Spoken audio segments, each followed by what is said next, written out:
podcast for you. You'll get golf tips and news off the tour, the review. Come and join us, have some fun. Hi, welcome to podcast 28. We've got a very special podcast this week. We've got David Ledbetter in the car with us. We had two very interesting days. David came over to do a PGA seminar and do a corporate day. Paul's obviously driving us, so he can't be talking much. Maybe you can show him there. So I'll be interviewing David this week, and David sat right next to me here. We're very proud to have him on our podcast this time. We were trying to do that in America, but somehow we didn't get around to do it. So, David, we always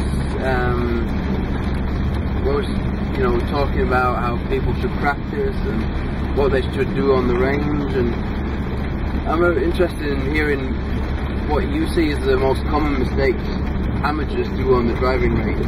What do you think, how they should practice? Well, it's very important that people practice with a purpose. A lot of people just go out and hit balls thinking that that's going to make them better. So ideally, obviously, if you're taking lessons, you go and work on the things that you've been working with or working on during your lesson. So I think it's a case of quality, not quantity. You don't have to hit hundreds of golf balls. So if you plan on going to practice for a couple of hours, first of all, you should divide your time between long game and short game, probably 1 hour long game, 1 hour short game. And if you're going to do your long game, first of all, you need to put a club down for your alignment. Okay, don't just hit the ball blindly. Make sure you've got a club down parallel to your target line. The second thing is that you should at least have 1 or 2 practice swings in between each ball to get the feel for what you're trying to do when you hit the ball.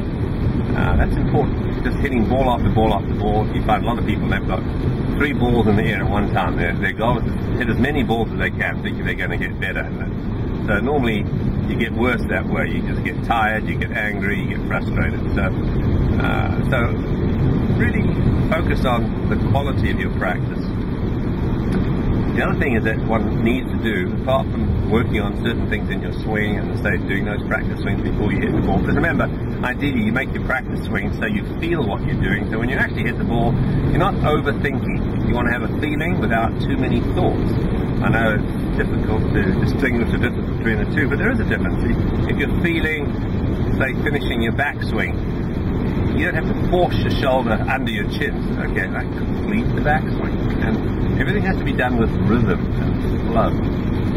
And the other thing one needs to do is to also hit shots on the range like you would on the golf course. That means you want to go behind the ball, do your routine, hit a shot to a particular target, and even to the point where you might even play a few holes on the practice tee. Say play 9 holes on the practice tee. So you take your driver on the first hole, maybe it's a par 5, you go through your routine, you hit a tee shot, say, okay, that was pretty good. You then take a fairway wood out, a 3 wood or something, so here's my second shot, you land that short of the green.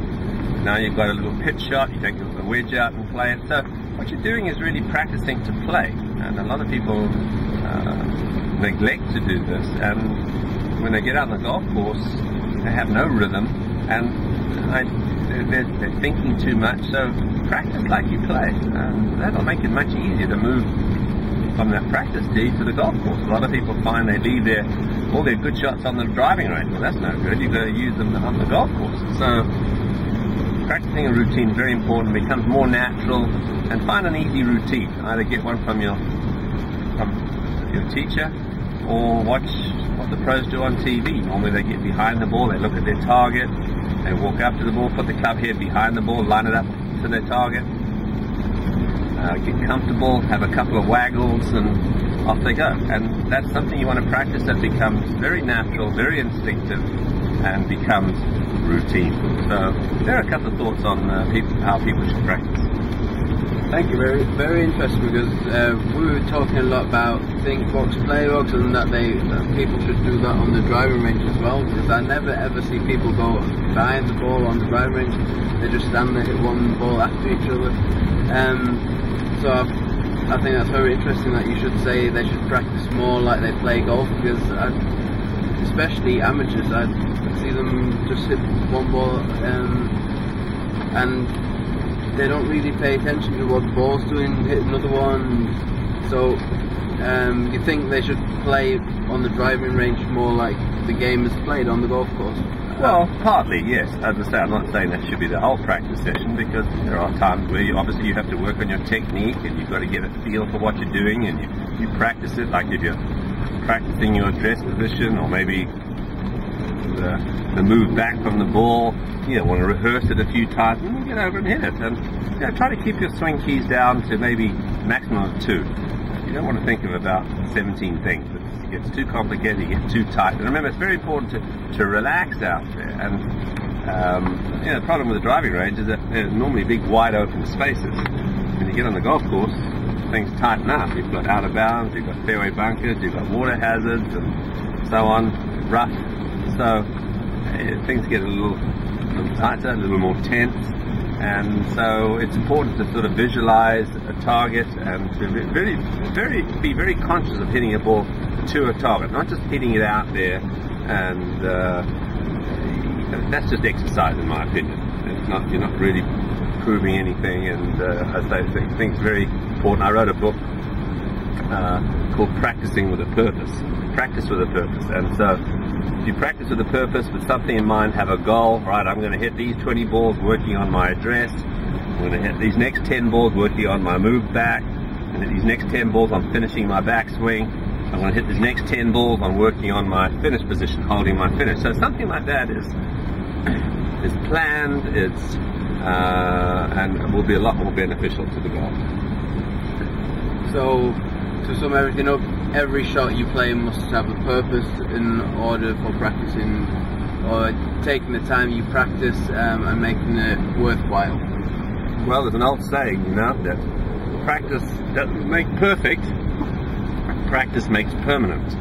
So it's very important the way you practice, that you understand that if you practice in the right way, you can really improve. If you practice in the wrong way, you're actually practicing a bad habit, and in fact, you'll get worse.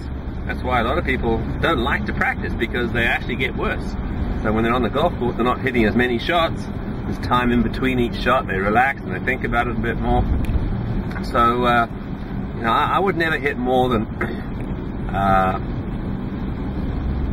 2 balls for every minute. A lot of people, every 10 seconds, they're hitting a shot. So 2 balls a minute is maximum. Probably 45 seconds per shot is about what you want to take. And that way, so you learn to relax and you feel what you're doing, and as I say, it's all about quality, not quantity. Okay.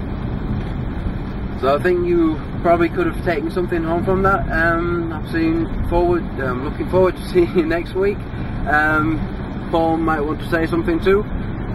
Thank you very much, David, for your time. Auf Wiedersehen. Auf Wiedersehen. I'm driving the car, so it's a little bit difficult to talk to the camera, but we've really enjoyed having David here this week, and next week we're hoping to get an interview with the guys who's behind the Advanced Potters, so keep tuned in, and we'll see you next time.